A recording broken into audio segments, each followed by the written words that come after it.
नमस्कार, आप देख रहे हैं 9 भारत समाचार। एसएफआई नेता एस वासुदेव रेड्डी ने कहा कि इस महीने की 23 तारीख को भगत सिंह की पुण्यतिथि के अवसर पर 1970 से लेकर आज तक एसएफआई में काम करने वाले नेताओं को एक साथ लाने के लिए पूर्व छात्र सम्मेलन का आयोजन किया जाएगा। वरंगल शहर के रोटरी क्लब में आयोजित बैठक में एसएफआई भारत विद्यार्थी समाख्या पूर्व छात्रों पुनर्मिलन समिति के आयोजकों अध्यक्ष वासुदेव रेड्डी, टी उपलेया, मुकुरु अशोक गद्दाम, रवि भोगी, सुरेश संवाद, सिवुडू, रघुला, रमेश और अन्य ने भाग लिया। इस अवसर पर बोलते हुए एस वासुदेव रेड्डी ने कहा कि 1970 से लेकर आज तक एसएफआई में काम करने वाले नेताओं को एक साथ लाने के लिए इस महीने की 23 तारीख को भगत सिंह की पुण्यतिथि के अवसर पर पूर्व छात्र पुनर्मिलन का आयोजन किया जाएगा।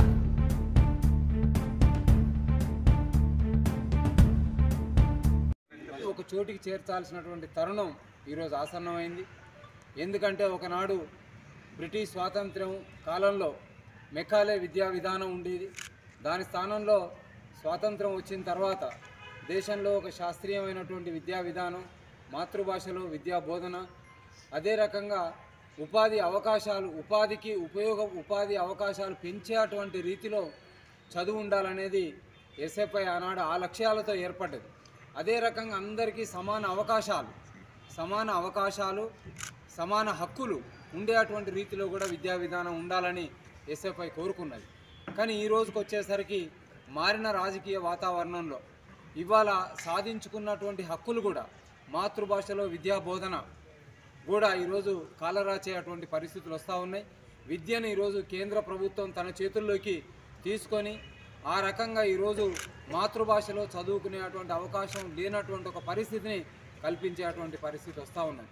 అదే రకంగా ఉపాధి అవకాశాలు పెంచేటువంటి విద్యా విధానం కాకుండా భవిష్యత్తు గురించి, శాస్త్రం గురించి, శాస్త్రీయ ఆలోచనల గురించి, విద్యా ఆలోచనలు ఆ రకమైనటువంటి దానికి ప్రోత్సాహం కాకుండా తిరోగమనవాదం వైపుకు చదువును తీసుకెళ్లేటువంటి తిరోగమన భావజాలం వైపుకు విద్యార్థి లోకాన్ని చదువును తీసుకుపోయేటువంటి పరిస్థితికి ఈరోజు వస్తూ ఉన్నది.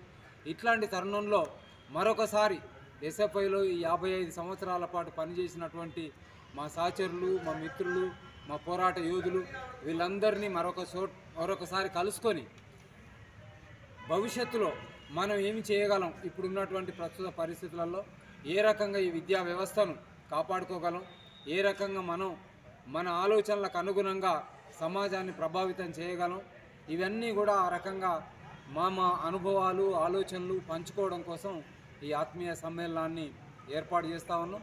ఈ ఆత్మీయ సమ్మేళనాన్ని మీ ద్వారా ఉమ్మడి వరంగల్ జిల్లాలో ఉన్నటువంటి ఎస్ఎఫ్ఐలో ఈ 55 సంవత్సరాల పాటు 1970 నుండి 2025 వరకు పనిచేసినటువంటి ఎస్ఎఫ్ఐ కార్యకర్తలు, నాయకులు అందరూ కూడా ఇదే ఆహ్వానంగా భావించి మీరందరూ కూడా కాళోజీ కళాక్షేత్రానికి మార్చి 23న మీరందరూ చేరుకోవాలని ఎస్ఎఫ్ఐ పూర్వ జిల్లాకు నాయకత్వం వహించినటువంటి జిల్లా అధ్యక్ష కార్యదర్శులందరి తరఫున మీకు విజ్ఞప్తి చేస్తూ ఉన్నాం.